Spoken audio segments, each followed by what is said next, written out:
Les chrétiens aujourd'hui s'érigent en accusateurs des autres. Au lieu même de compatir avec le frère ou encore la sœur qui est tombée dans le péché, très souvent nous sommes là à les accuser, à faire même en sorte que la personne puisse encore aller loin de Dieu alors que cette personne se sent déjà culpabilisée par rapport au péché qu'elle a commis.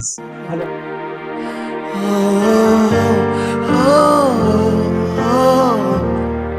je crie à toi.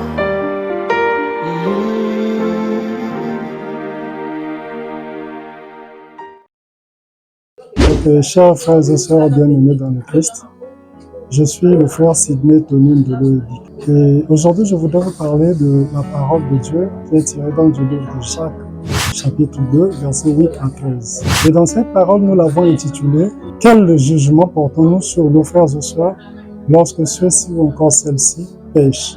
En d'autres termes, quel est donc le regard que nous portons vers nos frères et sœurs quand ceux-ci tombent dans le péché? Alors dans cette parole, il nous est rappelé que si quelqu'un dans les commandements, si une personne dit qu'elle ne commet pas d'adultère, mais quelque part là-bas, la personne commet un meurtre, on dit qu'on est coupable devant toute la loi. Mais pourquoi est-ce que nous avons intitulé cette parole « Quelle est donc notre attitude, quel est donc notre regard par rapport à nos frères et sœurs lorsqu'ils tombent ?» C'est parce qu'on a souvent constaté que les chrétiens aujourd'hui s'érigent en accusateurs des autres. Au lieu même de compatir avec le frère ou encore la sœur qui est tombée dans le péché, très souvent nous sommes là à les accuser, à faire même en sorte que la personne puisse encore aller loin de Dieu alors que cette personne se sent déjà culpabilisée par rapport au péché qu'elle a commis.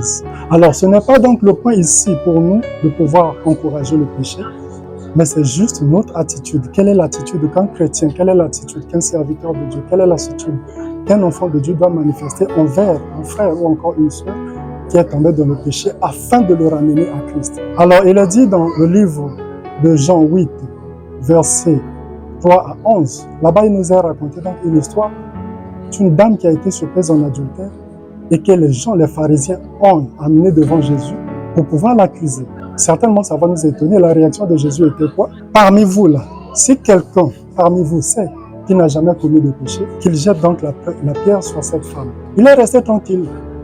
Alors chacun qui s'était érigé donc en accusateur a fait donc tourner sa conscience. Et chacun d'eux qui était venu pour accuser, pour vouloir lapider la femme adultère, s'est rendu compte que oui, nous l'avons surpris en adultère, mais moi, par exemple, j'ai volé. Il y a l'autre qui s'est dit que, oh, moi, certainement que j'ai dérobé, j'ai tué quelque part. Donc, ils se sont rendus compte que, moi aussi, cette femme-là avait commis un péché. Eux aussi, ils n'étaient pas parfaits devant Jésus. Alors, personne d'entre ces accusateurs-là n'avait pu encore lapider la femme adultère parce que tout le monde s'était retrouvé dans le péché. Et la réaction de Jésus était que, ah, ma fille, il n'y a personne qui t'a lapidé. Ok, comme personne ne t'a accusé, moi non plus je ne t'accuse pas. Mais va en paix et ne commets plus de péché. Quel est notre regard, quelle est notre attitude devant notre frère ou encore notre soeur qui pêche? Au lieu de s'ériger, au lieu d'être là en tant que personne qui doit encore chercher à accuser ou encore à faire encore descendre notre collègue en enfer parce que la condition que la personne est, elle n'est plus bonne parce qu'elle se sait que là, étant donné que j'ai déjà commis le péché, j'ai déjà coupé ce lien avec Jésus, je ne suis plus en bon terme avec mon Dieu. Il vient parfois voir un frère pour chercher à se confesser, pour chercher à ce qu'on puisse le ramener à Dieu. Mais nous sommes toujours là à chercher encore à l'amener. Et il y a un deuxième exemple que le Seigneur nous a également pris dans le livre de Luc, chapitre 6, versets 41 à 42. Là, il qualifie des gens d'hypocrites. Pourquoi? Parce que nous voyons toujours ce qui est chez l'autre, mais on ne voit pas ce qui se passe chez nous-mêmes. C'est-à-dire, il dit, vous voyez la paille qui est dans l'œil de votre frère, mais la poutre qui est dans votre yeux, vous ne la voyez pas. Ôte premièrement ce qui est d'abord en toi, cette poutre-là, afin que tu puisses également aller enlever la paille qui est dans l'œil de ton prochain.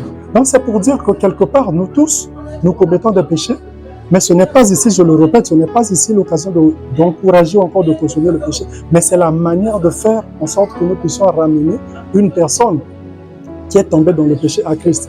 Et la fin de cette parole dit quoi? La parole que nous avons tirée du livre de Jacques, elle dit que le jugement sera sans pitié pour toute personne qui n'aura point de pitié pour son frère. Dans la prière que Jésus nous a laissée, il nous dit quoi? Pardonne-nous nos offenses comme nous pardonnons aussi à ceux qui nous ont offensés. Mais nous savons consciemment que nous ne pardonnons pas à nos frères. ni à nos sœurs, mais quand même nous mentons dans la prière pour dire que Seigneur, pardonne-moi parce que j'ai pardonné à X. C'est du mensonge. Donc, frères et sœurs en Christ, nous qui sommes chrétiens, nous qui sommes enfants de Dieu, on ne doit plus être là à chercher à ce que nous puissions accuser les frères. C'est même, il y a d'autres qui souhaitent même que les frères qui sont des prédicateurs, qui brillent dans le service de Dieu, puissent tomber dans le péché pour qu'ils se disent, toi tu te disais que tu étais serviteur de Dieu, tu te disais que tu étais bon, mais tu es encore tombé dans le péché. Ce n'est pas des attitudes que les enfants de Dieu doivent avoir. Voilà, en résumé, chers frères et sœurs, ce que cette parole de Dieu dans le livre de Jacques, chapitre 2, 8 à 13, que nous avons tiré aujourd'hui, prodigue comme conseil à ceux qui sont donc les enfants de Dieu. Que Dieu vous bénisse.